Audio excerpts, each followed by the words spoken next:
शुरुआत होनी थी,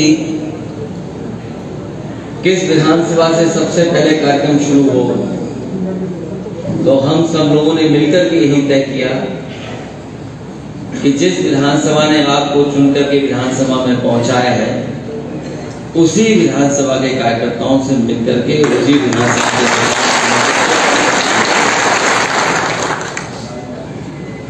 ये वही क्षेत्र है जिसने अभी कुछ दिन पहले मुझे ऐतिहासिक वोटों से जीत दिलाई है।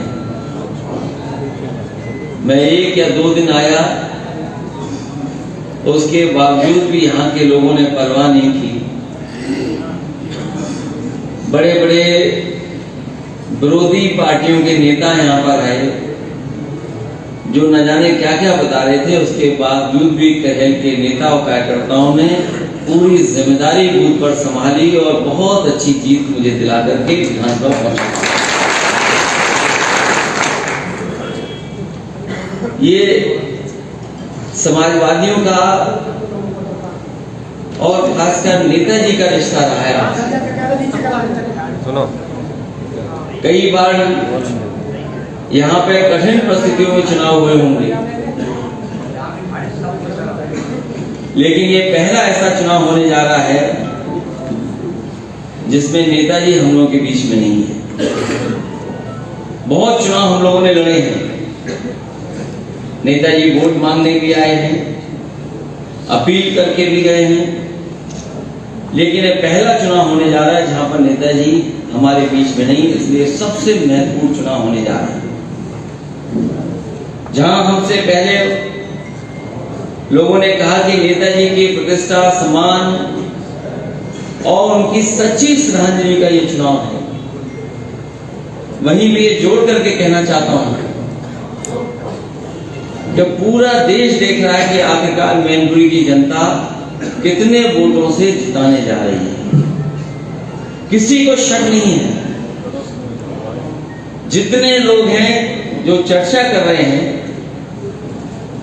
वो चर्चा चाहे कुछ कर रहे हों, लेकिन अंदर ही अंदर उन्हें पता है कि यहां से जीत समाजवादियों की होगी, समाजवादी पार्टी की जीत होगी।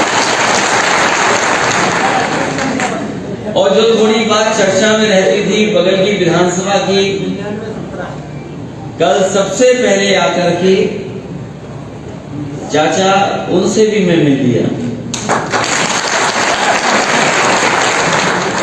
तो असली बात तो यही है कि अब मुकाबला होना है करहेल और जसवंत नगर विधानसभा में कौन ज्यादा वोटों से।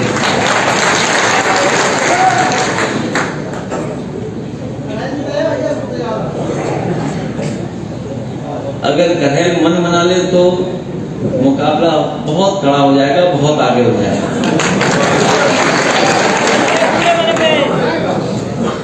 इसलिए ये चुनाव जिन परिस्थितियों में होने जा रहा है वो सबको पता है।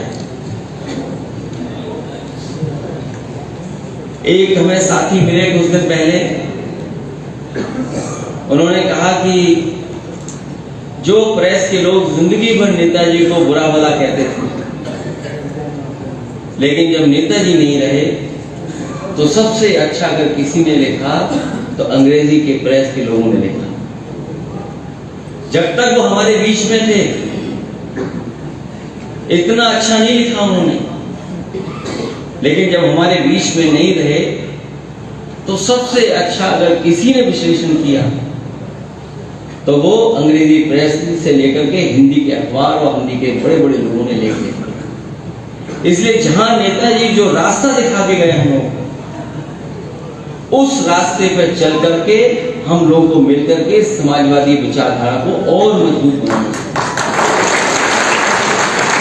जहां नेताजी जनता के नेता रहे, जमीन से जुड़े रहे, वहीं हमारी आपकी जिम्मेदारी बनती है कि जो संघर्ष नेताजी ने जनता का और जमीन पर रहकर के किया है, उस संघर्ष को और मजबूत बना करके हमें वोट के माध्यम से ऐतिहासिक जीत देना। आज जिन परिस्थितियों में हम और आप हैं, आर्थिक, सामाजिक, राजनीतिक लड़ाई अभी अधूरी है।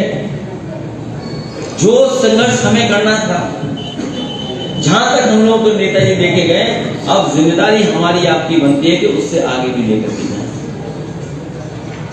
कहर विधानसभा में अगर लोग मन बना ले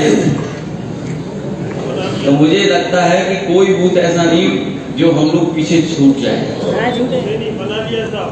कुछ बूथ हैं जहां हम लोग नहीं मुकाबला कर पा रहे हैं, लेकिन ये चुनाव ऐसा नहीं है कि वहां के लोग आपके साथ न खड़े हो जाए। अगर हम और आप लोग पहुंच जाएंगे तो मैं समझता हूं वो भी आपके साथ खड़े होकर के समाजवादी पार्टी के साथ खड़े दिखाएंगे। इसलिए मैं आपसे निवेदन करना चाहता हूं और अपील भी करता हूं कि जो विरोधी पार्टी के लोग हैं वो कुछ भी साजिश कर सकते हैं।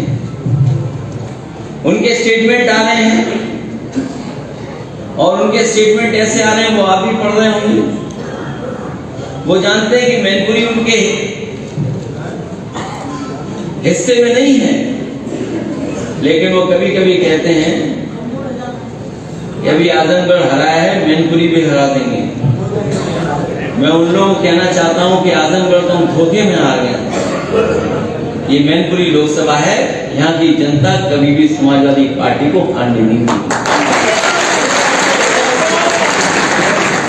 और इसलिए भी कि यहाँ पर नेताजी का सीधा सीधा संबंध रहा है, सीधा सीधा संपर्क रहा,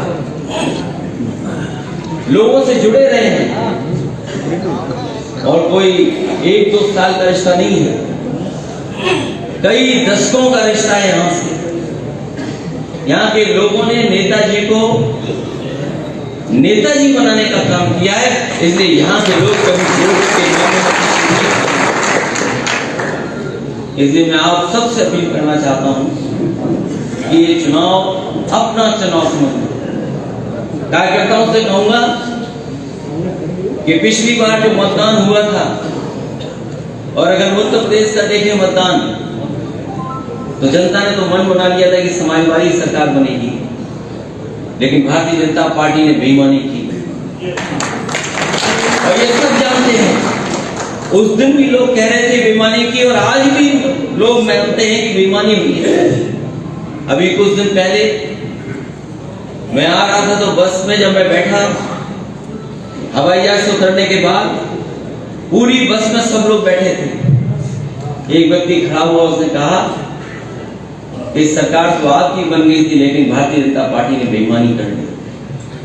और अगर आप रिजल्ट उठा करके देखेंगे तो आप देखेंगे किस तरीके से प्रशासन ने आपकी सीटों को हराया है।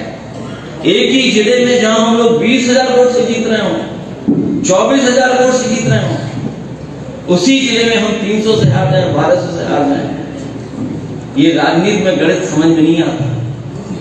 एक जगह तो 24,000 और दूसरी जगह 100 से या 1200 वोट से हार जाए। और पिछली बार मैंने चुनाव के बाद सभी हारे हुए प्रत्याशियों को बुलाया था और हारे हुए प्रत्याशियों से बातचीत करके,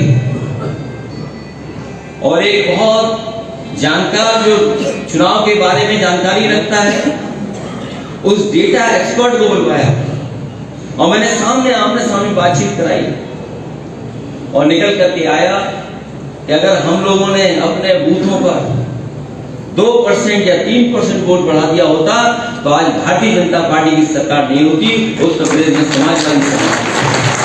और ये 2-3% वो मैं सब बूथों के लिए नहीं कह रहा हूं, केवल समाजवादी पार्टी के कार्यकर्ता नेताओं ने अपने मजबूत बूथों पर केवल 2%, 3% और 5% तक वोट बढ़ाया होता तो आज उत्तर प्रदेश में समाजवादियों की बहुमत की सरकार होती। इसलिए हम लोगों ने सरकार खो दी।